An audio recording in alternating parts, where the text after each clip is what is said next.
episode of Progress, Potential, and Possibilities, discussions with fascinating people designing a better tomorrow for all of us. I'm your host, Ira Pastor. Welcome, everybody, once again to another episode of our show. We're bringing you another really fascinating guest today who is helping to create a better tomorrow on many different fronts. And as we say, we've been on our virtual around the world tour via Zoom the last couple of years. Today, we are headed over to Kampala, Uganda, and meeting with Dr. Gladys Kalema-Zikusoka, who is a founder and chief executive officer of an organization called Conservation Through Public Health, which is a 16-year-old nonprofit that promotes conservation by improving the quality of life of people and wildlife to enable them to coexist in and around protected areas in Africa. And she has become one of the leading conservationists and scientists working to save the critically endangered mountain gorillas of East Africa. Dr. Kalema-Zikusoka has trained as a veterinarian at University of London's Royal Veterinary College. Between 1996 and 2000, she set up the first veterinary unit at the Uganda Wildlife Authority. And from 2000 to 2003, she completed zoological medicine residency and master's in specialized veterinary medicine at North Carolina State University and North Carolina Zoological Park. She became an Ashoka Fellow in 2007 for merging Uganda's wildlife management and rural public health programs to create common resources for lethal animals. Prior to setting up Conservation Through Public Health, Dr. Kalema-Zikusoka did a certificate in nonprofit management at Duke University. More recently, in 2016, she completed her MBA in global business and sustainability on a social entrepreneurship track. She has won numerous awards, including the 2017 World Wildlife Day Award from the Ministry of Tourism, Wildlife and Antiquities for outstanding contribution in conservation in Uganda. Also the Golden Jubilee Award from the President of Uganda for distinguished service to the nation. She became a National Geographic Explorer and winner of the Sierra Club's 2018 Earth Care Award, 2019 finalist for the Tusk Award for Conservation in Africa. The list goes on and on. I could read these for the next half hour. But Dr. Gladys Kalema-Zikusoka, thank you so much for taking the time to come on the show today. Thank you so much for inviting me. It's great having you. You're clearly working in some fascinating areas. And I'd love to just start off, as we typically do, by handing you the floor for a few minutes, just to talk a little bit more about your background, everything from where you grew up to when you first got interested in wildlife and veterinary medicine, and a little bit of those early days. I think that'd be a great way to start things off. Thank you. Well, I grew up in the capital city of Kampala, of Uganda, in a city called Kampala. Just right in the middle of the capital city. I was the last born in a family of 6, and I was much younger than my siblings. So the sibling I follow was 5.5 years older than me, my sister Veronica. And because our age gap wasn't close enough to play, I ended up having lots of friends which were animals. I had many pets at home. My elder brother, who was 10 years older than me, also liked animals and used to bring stray cats and dogs home. So I became really attached to them. And I think by the age of 12, I decided that I want to be a veterinarian. However, something interesting happened during my childhood. We had some next door neighbors who had a pet monkey. In those days, it was allowed to have pet monkeys. So he had a pet rabbit monkey, and it was actually the Cuban ambassador to Uganda. And they often used to come home to visit my mom, and their monkey sometimes used to come on his own, because I think he found out that we had lots of pets at home and I was a child. And so our home was more fun than their home, which didn't have children. So he used to come over and pull the cats and dogs' tails, steal food in the kitchen. And one time when I was playing the piano, he also copied me and played it and then ran out of the room. So that was my first introduction to primates, I guess, at that age, primate behavior. Later on, it shaped my life as a wildlife vet. But yeah, it was an interesting childhood. I didn't grow up in the rural areas. I didn't grow up in the wild areas rich with wildlife, but I've ended up working there for most of my life. Wonderful. It must be nice having a monkey also come over occasionally. So very mischievous. He was called Poncho. I can imagine. I can imagine. Dr. Glass, talking about gorillas for a moment, because so gorillas widely, well, not widely, but found across 11 different countries in Africa. The mountain gorilla.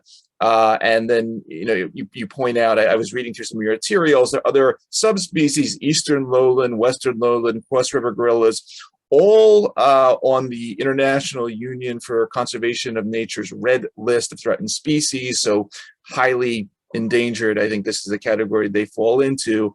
And the interesting thing, you outline some of the things that we commonly think of: habitat loss, obviously poaching and conflict. But one of the very interesting things we don't normally think as much about, that which obviously you've been working on, and we'll get into One Health in a little bit, but is disease transmission. We've been sort of hearing so much about zoonotic disease transmission. We normally think of that as sort of wildlife to human, but you report on some very interesting cases in your early research of the other direction, specifically scabies outbreaks. I think this was in the mid-1990s. Talk a little bit, if you would, just about gorillas in general, sort of where we are sort of on the cusp of 2022 in regard to their status, but in some of what you saw in terms of the human to animal transmission of disease that has resulted in these animals being threatened. Yeah, the gorillas are in where they're all found, the 4 subspecies of gorillas that you've mentioned: the mountain gorilla, the eastern lowland, western lowland, and cross river gorilla are all endangered wherever they're found. But the mountain gorillas were recently taken off the critically endangered list, the IUCN critically endangered list, because they're showing a positive growth trend. Excellent. And when I first started working with the mountain gorillas, there were only about 600, but now they've gone all the way to 1,063, which is much higher than they used to be. They've almost doubled over the past 25, which is great. It's due to a lot of successful conservation efforts, but the rest of the gorilla subspecies are going down. And part of the reason is habitat loss is a big one, because wherever the gorillas are found, there's a high human population density. So there isn't a lot of space for them to be and expand. And we find that the more they get habituated, for various reasons, there's a lot of conflict with communities because of the high human population density. So that's a factor that all the 4 gorilla subspecies face in Africa. Another factor that they face is poaching, sometimes deliberately for gorillas themselves. In most of the countries in Africa, people actually eat gorillas. They see them as a delicacy. But in Uganda and Rwanda, it's a taboo. The hunter-gatherers who lived in the park, the Batwa, who used to live in the forest before it became a national park, it was a taboo in their culture it was bad luck to look in the eyes of a gorilla. So they used to avoid them and they respected them. And they actually coexisted with the gorillas, but they used to poach other animals in the forest, such as the duiker, which are small antelope, bush pigs, and gorillas can get caught in snares. And so the biggest problem gorillas face is not poaching for themselves in Uganda and Rwanda, but other species where they've been snared and speared accidentally. However, of course, gorillas are also part of the bushmeat trade in Central and West Africa, which is a big issue. And disease is another factor why all these gorillas are endangered or critically endangered. So even if Western lowland gorillas are over 100,000, it's estimated, their numbers are going down. They've gone down by more than 5,000 gorillas over the past, decade or so. And this has been most likely because of Ebola, which is a disease which has killed them in the forest, and chimpanzees as well. And people who've eaten them have also died of Ebola. So disease has always been a big issue there. But within Uganda specifically, disease became much more of an issue when gorilla tourism began.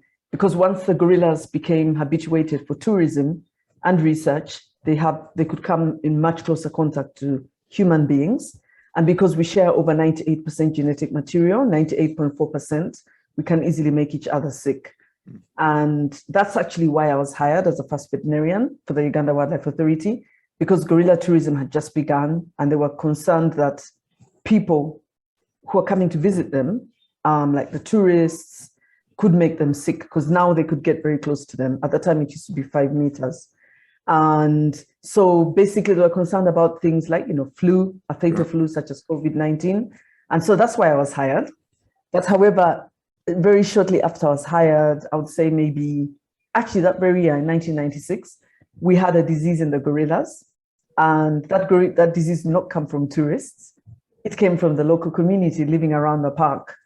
This is because the Bwindi gorillas are also surrounded by a very high human population density. And all around the park, there isn't much of a buffer zone. So the gorillas probably used to range in the areas where communities have now settled.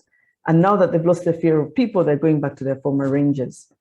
And so they go into people's gardens, they eat their banana plants, and people often put out dirty clothing on scarecrows to scare away gorillas, baboons, and other wildlife. Actually, baboons are worse than gorillas in destroying crops.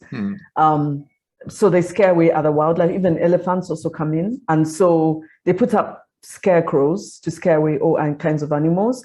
But because they had less than adequate hygiene, the gorillas, they don't put out the most clean clothing. And we believe that's how the gorillas got scabies. We don't believe that they touched somebody and got it. We believe that they touched somebody's dirty clothing and the mite spread through the group. Yeah, so that's kind of, then very early on in my veterinary career, I led a team that discovered the first disease outbreak in mountain gorillas in Bwindi, which came from people. And later on, a few years later, we set up a non-profit that also improves the health of the people as well as the wildlife, because we realized you can't protect the gorillas and other wildlife without improving the health of the communities who they share their habitat with. And talk a little bit about that, because conservation through public health, which you created about 16 years ago now. Talk about sort of what it was like setting it up, how you got started, and then there's really 3 core areas that you work in: One Health, the general conservation, and then the development of alternative livelihoods. And I guess we can go into these in detail. I guess maybe we'll start off with One Health, because this is a concept we talked a little bit about on some of the previous shows, primarily talking on the theme of COVID, but obviously, you brought up Ebola.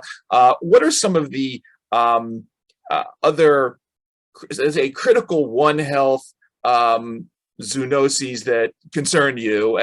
Obviously, you're dealing with gorillas, but elephants come in, and baboons and other organisms, or because it's sort of broadly defined as wildlife. Obviously, gorillas are very important, but there's other things there in Africa. What are the things that you're seeing? What concerns you the most? Talk a little bit about sort of what you're focusing on from the One Health perspective.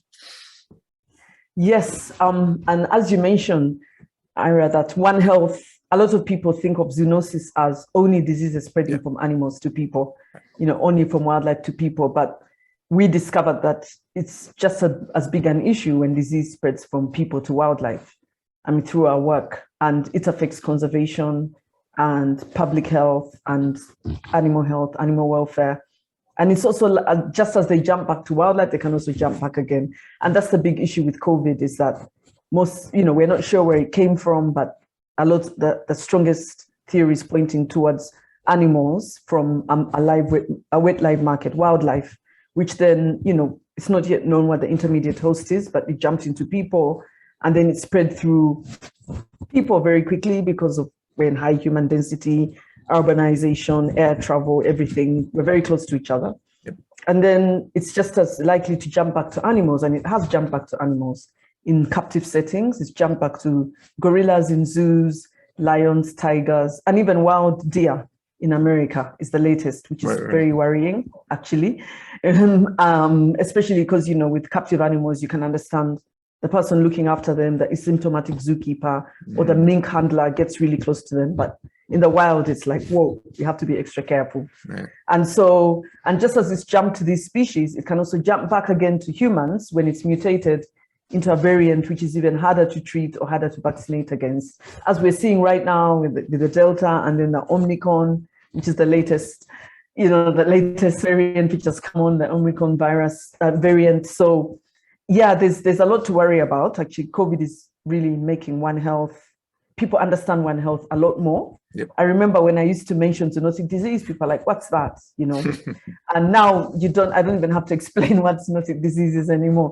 Everyone understands what it is. Sure. And so, yes, COVID is the disease that we're focusing on right now because it's the big issue right now. We're testing the gorillas and the people who they come into close contact with them for scabies. This includes the park staff working together with the Wildlife Authority, the Uganda Wildlife Authority that hires them, and the human gorilla conflict team. We call them gorilla guardians because they had gorillas back when they come out. When they had them from people's gardens, so they don't eat too many banana plants. And they are also being supervised by the Wildlife Authority. So jointly, we make sure that they get tested, they're wearing masks. If they're coming close to gorillas, they're keeping 10 meters away when they herd them back. Because the gorillas still go outside the park. They don't know that there's COVID and they need to avoid being next to people.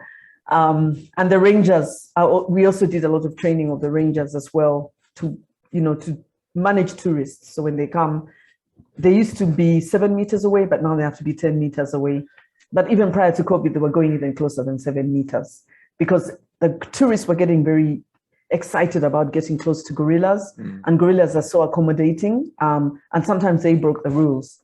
So some of the research we conducted with Ohio University, Annalisa Weber and Dr. Nancy Stevens, we did it actually in 2014, but the paper came out just before the COVID pandemic, showing that 60% of the time people get too close and 40% of the time it's the gorillas breaking the rules. So when the pandemic began, we were very concerned that this could be a real disaster if people don't start wearing masks. So that's something that we really worked on a lot.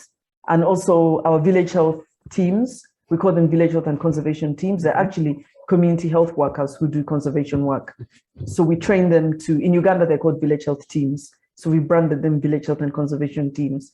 They visit people's homes, make sure they're healthy and hygienic. They talk about disease issues, especially zoonotic disease between people and gorillas, why they shouldn't poach animals, because they can also get diseases from the other animals they poach in the forest, like the dyke and the bush pig.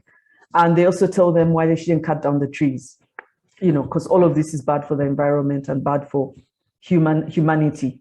And so those same people have been trained to wear masks and keep a distance and tell people to have more hand washing stations to protect themselves from COVID. So COVID has been the one thing that we've been focusing on. And actually just this morning, I was in a meeting with the Ministry of Health Task Force where they wanted us to help them in vaccination. And we gave a presentation about how we are getting all these groups of people we work with to tell people why it's important to get vaccinated. Because we did have vaccination hesitancy in Uganda, just like many parts of the world. But what makes it easy on the tourism sites is that people know that for tourism to really come back, they need to be vaccinated. And the great thing about tourism at Burundi is that gorilla tourism is so dynamic that tourists actually meet communities. We do have ecotourism there, where there's a close interaction between the tourists and the local communities. So they don't only visit the gorillas and go home, they also visit the communities. And that makes all the difference, because when they meet them, they can buy their crafts, they can buy their food, go on their walks that they have experiencing. And then after that, these communities won't enter the forest to poach because they're having something to eat. Their well-being is catered for, their standard of living is going up, and they know it's because of the gorillas. And if gorillas happen to go in their gardens, they will tolerate them because they know these gorillas are helping to lift them out of poverty. So tourism is very, very important, and they have to meet communities. So when we saw the communities, tourists don't want to see you unless you're vaccinated, which they expressed. Sure. That they don't want to see communities because they're worried about picking up something from them. After they've taken the trouble to be vaccinated and have decided to go on holiday.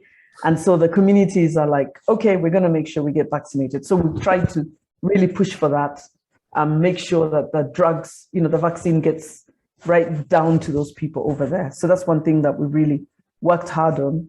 And we also helped to set up village COVID task forces around Burundi, where we basically get all the villages where gorillas come out. We have a task force, which includes the Wildlife Authority ranger, the porters who carry tourist luggage to gorillas, the village health and conservation teams, plus the local leaders, schools, the churches, and also the women's groups and the community groups. So all of them are on that committee, And if someone has COVID and they all know who it is, and they make sure that they get treatment at home, and they're isolated from everyone else, them and their family get good treatment. And it helped to avoid severe cases that needed to be in hospital, because when we had a severe COVID wave between May and August, the hospitals were too full. There's no oxygen everywhere in the country, not only in the rural areas. In fact, it was worse in the capital city. And so that really helped to just reduce the level of COVID in the area. And at least we knew that if gorillas happen to stray in community land, they won't come close to someone who's got COVID or someone who's stranded and they don't know what to do because they don't even have a bed in hospital. So we really got involved in that part. But talking about other zoonoses, yes, I mentioned Ebola. Uganda is really good at dealing with disease outbreaks, actually. We have a great record. And I think it's very early on, we adopted a One Health approach. Like this was as early as 2004. We founded Conservation Through Public Health in 2003.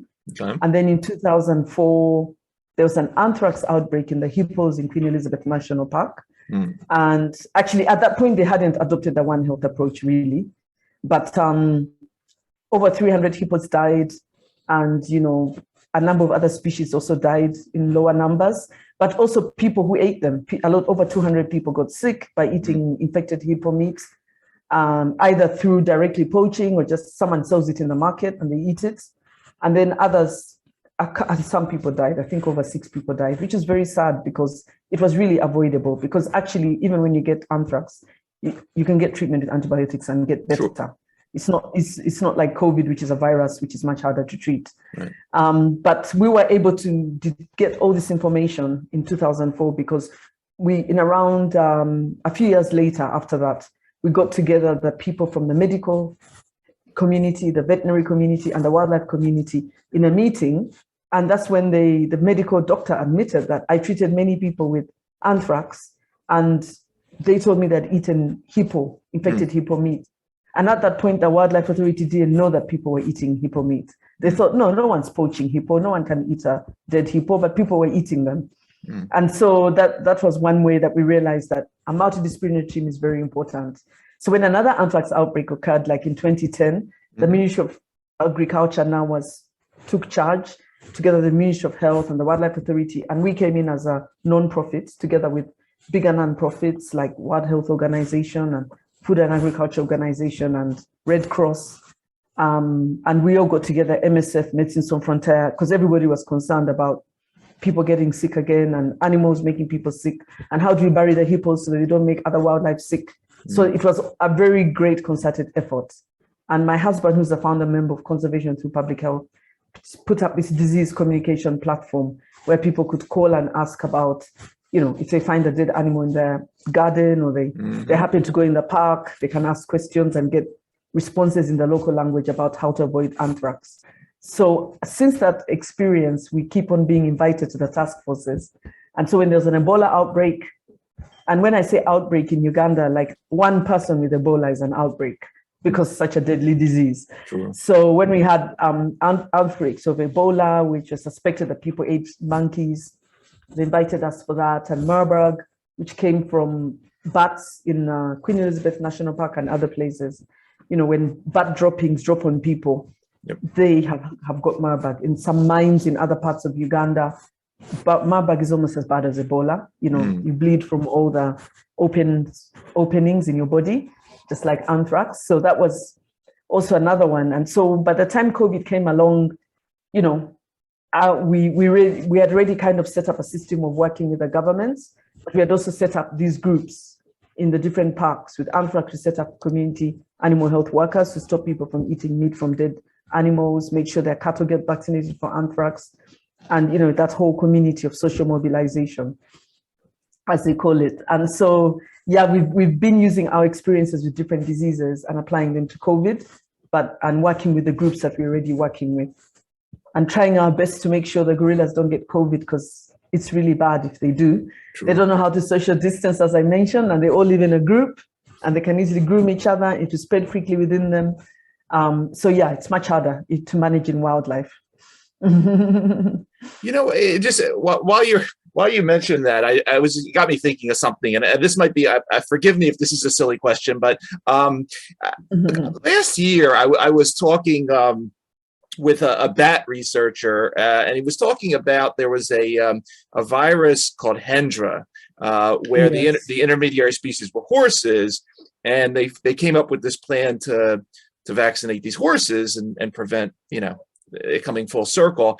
Is it possible? I mean, with a couple thousand, is it possible to vaccinate gorillas or other wildlife against some of these?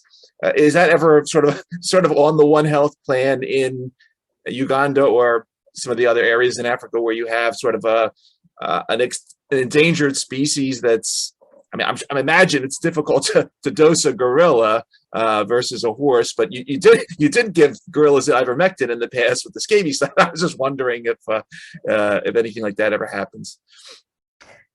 Yes, vaccination of gorillas is a topic that has come up several times, actually, as the human vaccine started to be developed for COVID.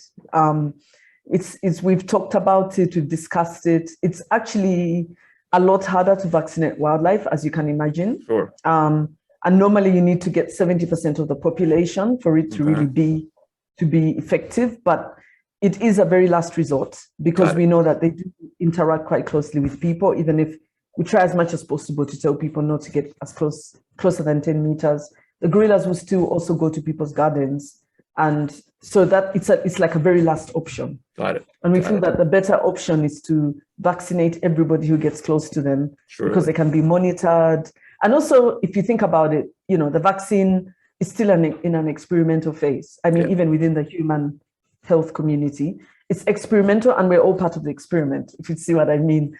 I've heard people saying, I don't want to be in this experiment, I'm not getting vaccinated, but they are in the experiment, because you're either the treatment or the control. If you refuse to get vaccinated, you're the control. We'll watch what happens to you when, a new variant comes along, and you will study what happens to you, as opposed to someone who's been vaccinated. Are they going to get severe disease or mild disease? So it's all an experimental vaccine. And we feel that with wildlife, we'd rather keep it off as long as we can, being that it's still experimental. There's actually one for gorillas specifically that has been, not gorillas, but wildlife specifically, developed by Zoetis. Zoetis is part of Pfizer, and they've come up with a COVID vaccine for animals, and they've used it in zoos and in an experimental way.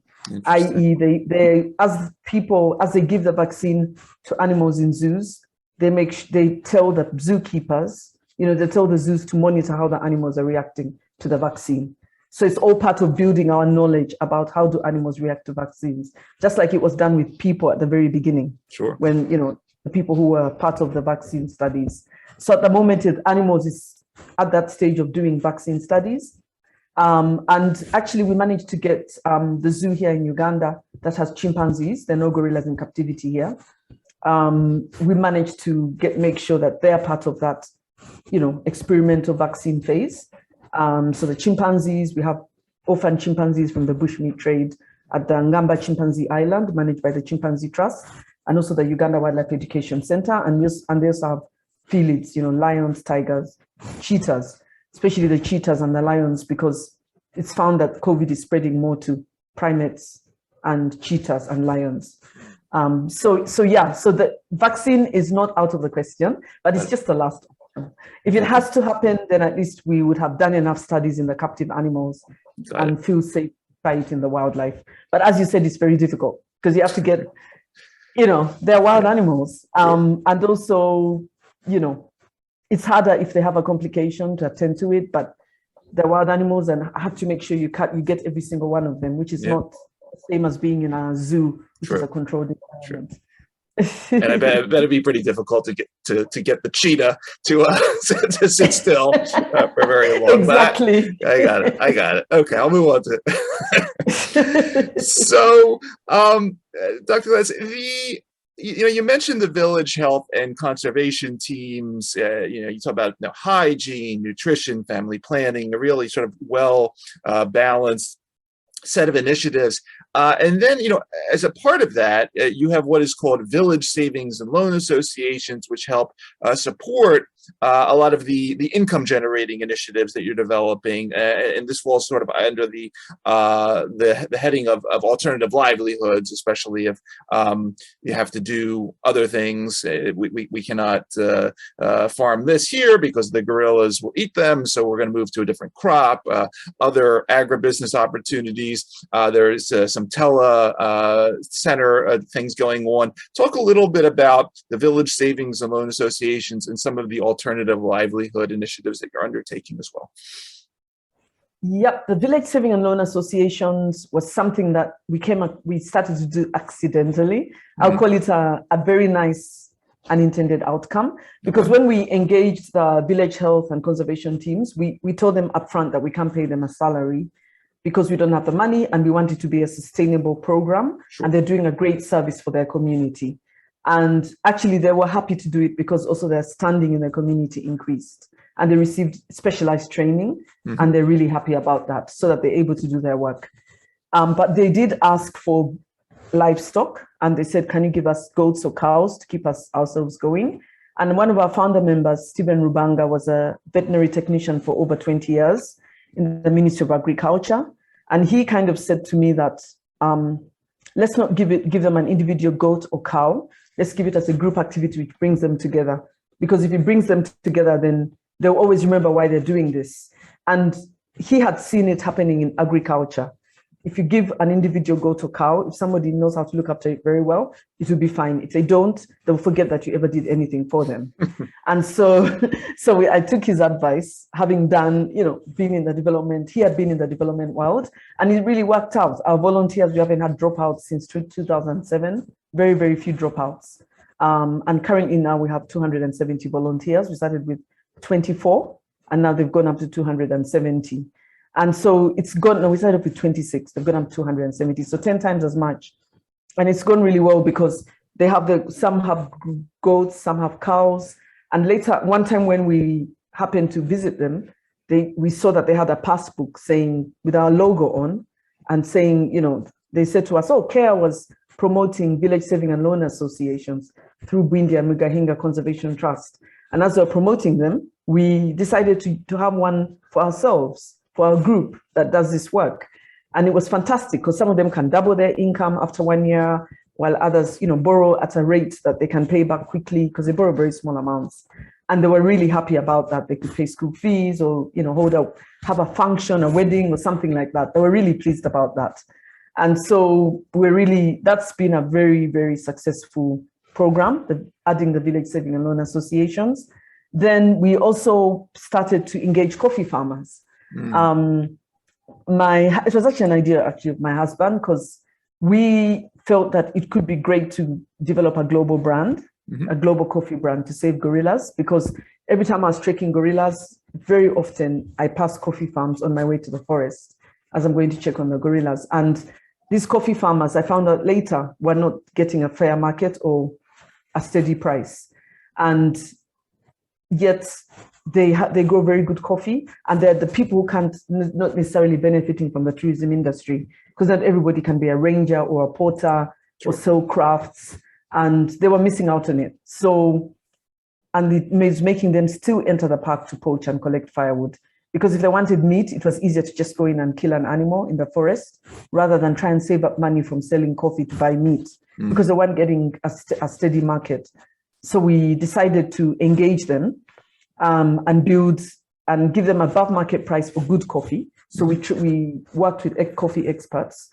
They joined our team, and it's such a social enterprise of CTPH. It's not necessarily, we decided to make it more like a business, so it's more sustainable. And it's a social enterprise within CTPH, which we basically get them to grow good coffee, which we are able to buy at a higher price. We only buy the good coffee and at a higher price.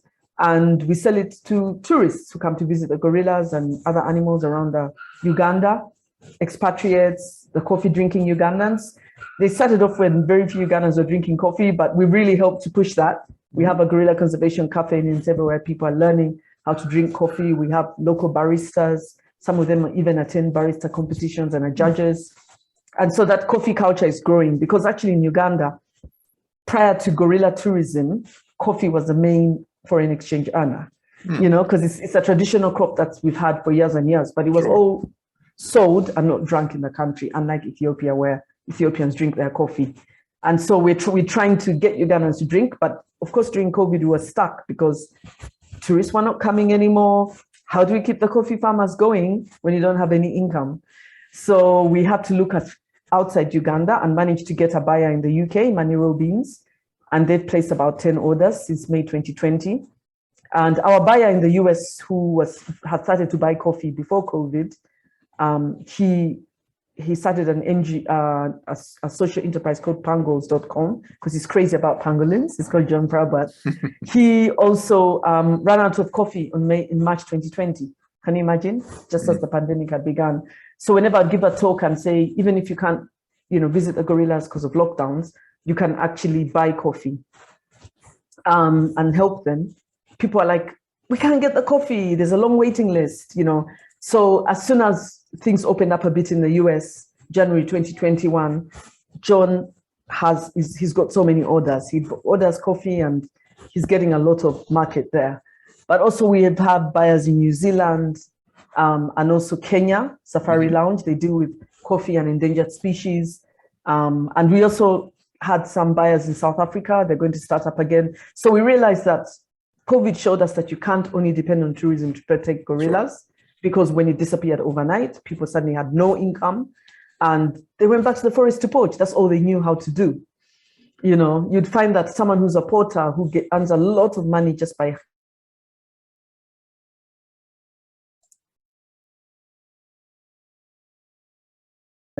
suddenly he had no money and he was starving, but then his father is a reformed poacher, and reformed poachers who have been arrested so many times by the Uganda Wildlife Authority until they're like, okay, we're tired of arresting you. How can we keep you out of the forest? So that's when they approached the NGOs like ours and said, can you help us to keep these people out? And we gave them group livestock projects and things like that. But now if his son is no longer bringing money home, he goes back to the forest. And so we realized that we really needed to find a way to engage them. And so one of the things we did is, on top of supporting coffee farmers, some of whom are reformed poachers, we also decided to start giving them fast-growing seedlings so that, you know, I'm sure you had all through COVID in America and other countries, there was emergency food relief because people were starving. They had nothing to eat, even in a developed country like America. But it wasn't obviously the same in Uganda, which is still a developing country. But because in our NGO, we don't like doing things which are not sustainable. We don't want to give people like food rations, and because the next day they'll need more food rations. But we like the idea of helping them to have fast growing seedlings, because as this is something that they can have now, so they can have food to eat, so they don't have to enter the forest to poach. But even later, we're like telling them, go back to farming, something you used to do before tourism began, and do it sustainably where you're conserving soil and water. And so that when tourists start to come back, you always have food to eat. And the money from tourism is to support other things in your life, you know, maybe school fees or something, but your food security is taken care of.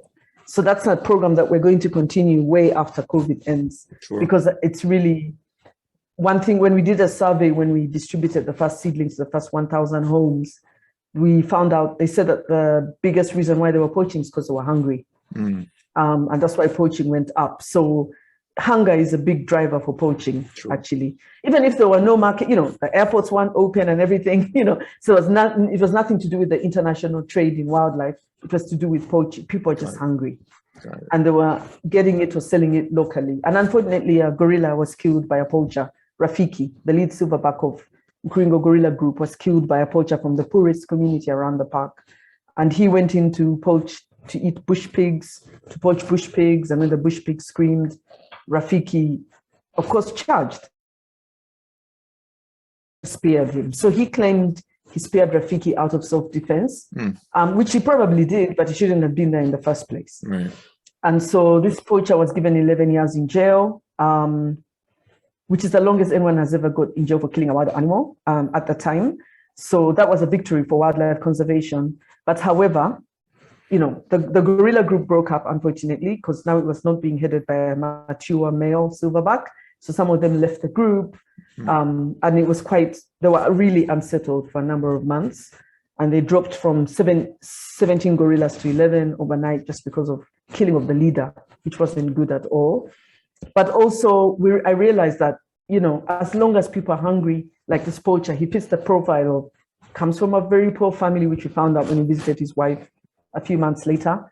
And such people are going to have to keep entering the forest because they're desperate. And so his wife was one of the beneficiaries of the Ready to Grow, which we're really pleased about. And currently now we've distributed seedlings to 1,500 households, fast-growing seedlings, 10 types of fast-growing seedlings. And we feel that it's a program that we've got into food security in a big way, something that we never did before the COVID-19 pandemic began, that it's now become part of our One Health approach because, it fits all with nutrition. When people eat well and they eat the right foods, they're less likely to get sick. Yep. And so, it fits in very well with our model as well. Just switching the lights. There you go. And I really like the logo, by the way, too, behind you. So that's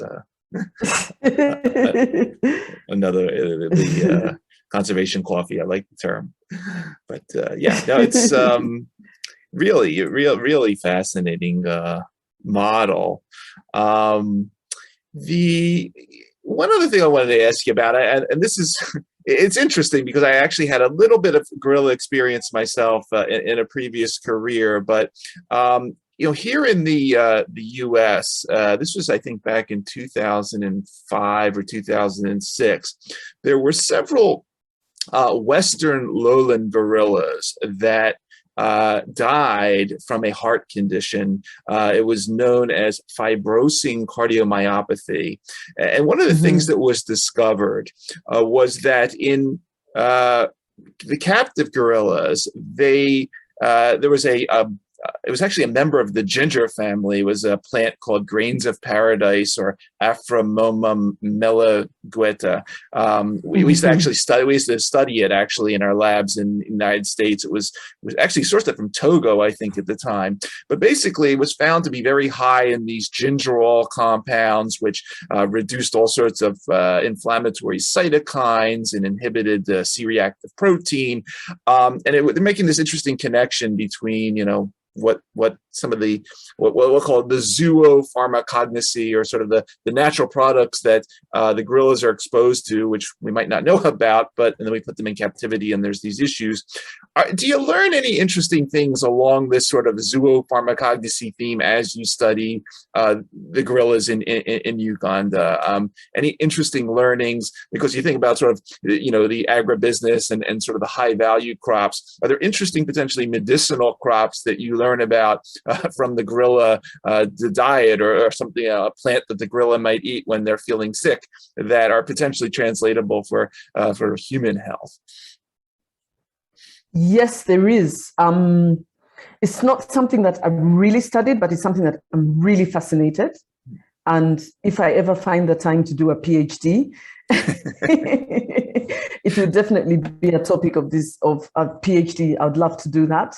There's been more studies in, you do mention that ginger, it does grow around Bwindi, Afromamam, and somebody tried to do studies on it, but they didn't really complete those studies. But they had seen gorillas in Kahuzi-Biega, which are eastern lowland gorillas in Kahuzi-Biega and DRC, were eating some of those plants.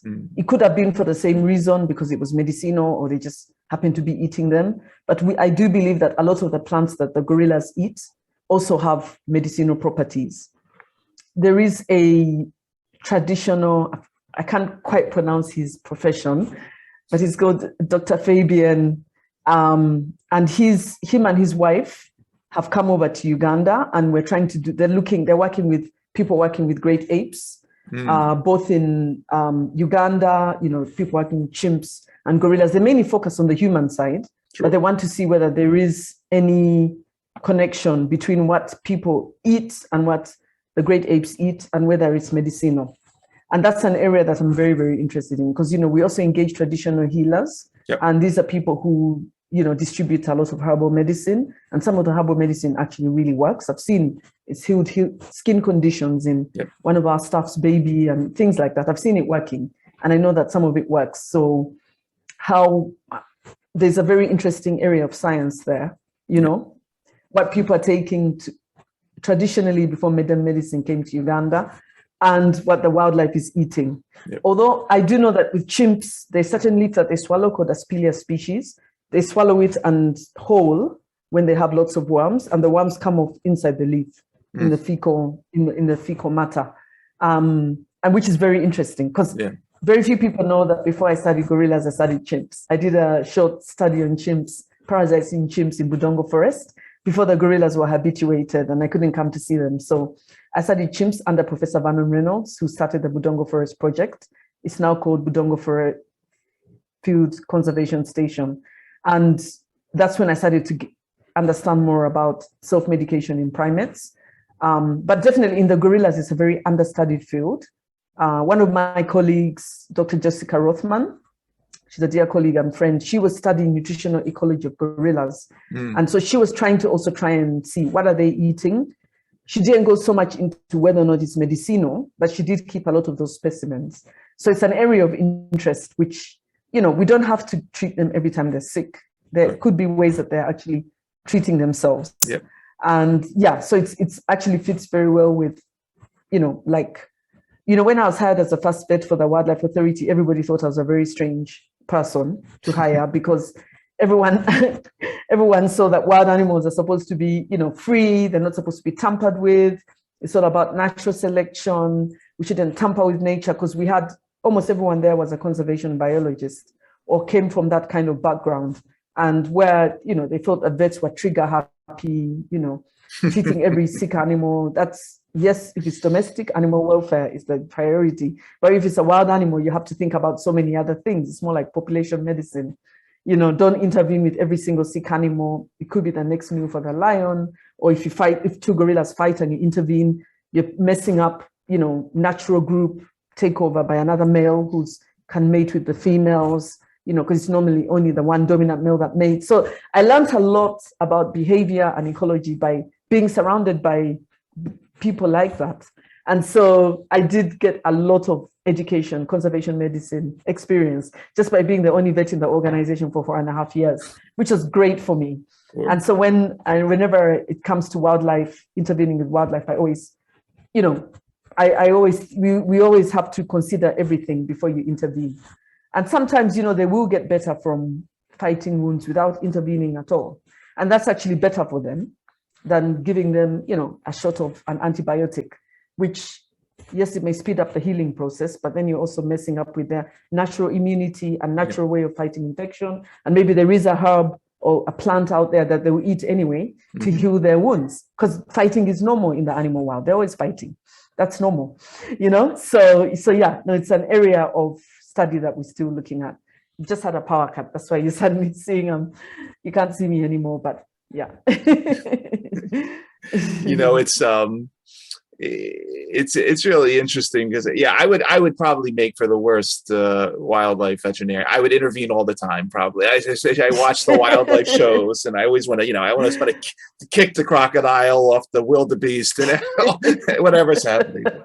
But yeah, no, it's really, even if the crocodile will starve or the lion will starve. Stop biting those. Stop biting everybody that comes by. I get angry when I watch those shows. Anyway, yeah, this is really fascinating. While I have you guys, while the sun, while we still have a little bit of light, any major announcements or plans for 2022 that you want to mention to the audience while we have you? Oh, I'm probably making it worse by putting on my phone light. Well, any announcements? Let me see. We are continuing with the work that we're doing, preventing COVID amongst people and amongst gorillas, you know, between people and gorillas. We want to scale up our approach to other places. We're doing a little bit of the One Health side in other protected areas where gorillas are not found, working with local partners, preventing disease at the human-wildlife livestock interface, and trying to institute a One Health approach. We also started doing work in DRC, more work in DRC. We got support, we got funding from St. Andrew's Prize for the Environment to start implementing our approach with eastern lowland gorillas. And so that's another thing that we started to do. And we're trying to see how we can expand our approach by directly working with partners, but also advocating for the One Health approach to conservation. I'm actually very excited to be appointed on a World Health Organization Special Advisory Group on origins of novel pathogens. This happened last week. Yep. Very exciting. They basically are concerned about other pathogens like COVID that could come along anytime. Yep. And so the main reason why they set up this group, which has 27 people from around the world, is because they want us to help advise WHO on developing a framework to prevent future pathogens. And then also, of course, there's also looking into the origins of COVID. We're still studying the different reports that people have done to study the origins of COVID. So yeah, it's exciting to be able to be selected for that as a conservationist, a wildlife vet, I'll call it that. But, bringing in the conservation element, being that there is definitely most likely a wildlife connection with all these diseases that are coming in. 75% of emerging infectious diseases come from animals and quite a large percentage from wildlife. It's good that they're seeing the importance of having a conservationist on there, which is very exciting. But something else which is keeping me really busy right now is I'm writing a book. I'm writing a book about my journey, my conservation journey, working with gorillas and other wildlife and engaging communities over time and, beginning to realize the importance of One Health approaches and alternative livelihoods. So it's likely coming out next year. Excellent. And what would that be? What would that be entitled? We haven't narrowed on the actual title. We had selected one, and then we're not quite sure if it's the best one. But it's like I'll let you know as soon as that comes out. Yeah. Okay. Hopefully we're going to know the title in a very short time. They're just trying to decide which is going to be the better title. But it's connected with gorillas. That's a big clue. And it's like a part memoir, part charter about my conservation journey. So some of what I've talked about in this podcast will be there, plus other things that very few people know about. Well, I look forward to it, and we'll have you on again then when the book comes out to update everything you're doing, because it's a fascinating. It's a very fascinating journey. I really wishing you the best with all this that you've been doing, as well as the PhD that you're going to embark upon for zoo pharmacognosy. One day, I'll let you know about that for sure. I'll do it with you. For everybody that is going to be listening to this episode across the various podcast networks or watching on the YouTube channel, you've been listening to the amazing Dr. Gladys Kalema-Zikusoka, founder, chief executive officer of Conservation Through Public Health, also recently appointed to the Scientific Advisory Group for the Origins of Novel Pathogens, or SAGO, at the World Health Organization. Keep an eye out for her book, potentially coming out next year. Dr. Gladys, I want to thank you for taking the time out of your schedule to come talk to us for a little while. Thanks for everything you're doing there. And as we like to say on this show, thanks so much for making a better tomorrow for all of us, for the gorillas, for the wildlife. It is really a fascinating story. Thank you so much for inviting me. And for more information, please visit our website. You can come volunteer with us, do research studies with us, donate to our work. There's lots of ways that you can get engaged with what we're doing, and you can really make a difference to gorilla conservation. Awesome. We will put all the links. We'll put all the links in the bio as well. So thank you so much, Dr. Gladys.